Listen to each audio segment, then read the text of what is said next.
Are you that partygoer who neglects the stuffed mushrooms because you're a little freaked out by that guy scowling alone on the sofa?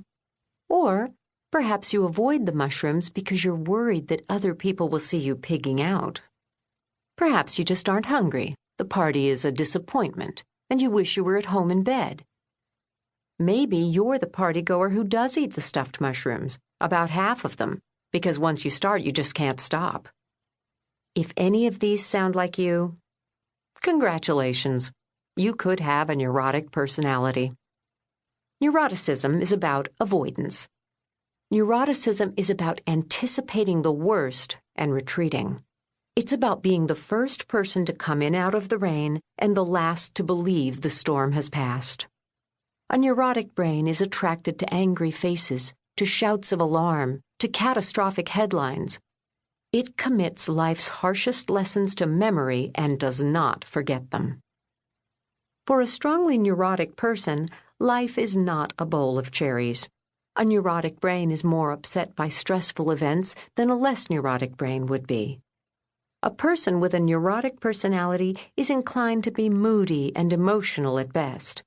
At worst, neurotic people have a higher chance of sliding into a full-blown anxiety disorder or depression. Neuroticism is a bit of a burden. But somebody has to be the doubter. We can't all just laugh and play the days away. Someone has to look gift horses in the mouth. Someone has to interrogate the charming stranger before we throw open the gates. Someone has to look past the sunbeams and notice the gathering thunderheads. People with neurotic brains are our watchdogs. They notice signs of trouble first. They remember every disaster that ever happened, and they're always on guard against new ones. Serotonin is the signature brain chemical of neuroticism. This chemical helps information move through our and every animal's nervous system. If you have the normal amount of serotonin lubricating your brain, you've got a shot at serenity. But if your serotonin is either too low or too high, neuroticism may cast its shadow over your picnic.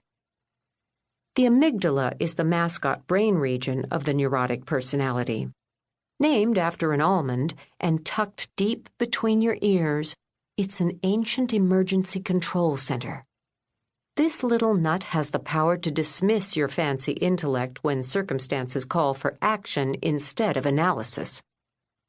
When the amygdala detects an emergency, it prepares you to run, fight, scream, or overturn a vehicle in order to protect life and limb. In a person with a neurotic personality, the amygdala is set on supersensitive. It's jumpy. It's trigger-happy. It's an emergency center that would rather issue a false alarm than be caught off guard. In fact, the more stress you throw at a neurotic amygdala, the more watchful it becomes.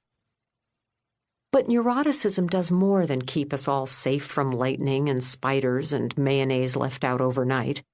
A recent study found that anxious children are less likely to die in stupid accidents. The "hey, watch this" accidents that claim carefree kids who ride skateboards downstairs or play with loaded guns.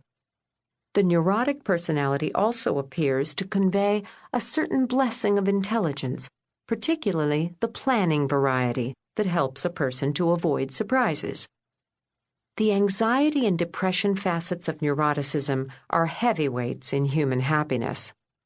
If you score relatively high for those, that doesn't mean you're destined for the psychiatric ward, but a personality that's high in anxiety or depression does have an elevated risk of developing mental illness. These personalities are poised to skid right off the neuroticism personality scale and plunge into the pit of psychiatric disorders. Anxiety disorders and serious depression are painful conditions. So science hunts for a cure. And in the process, science reveals a lot about personality, both disordered and normal.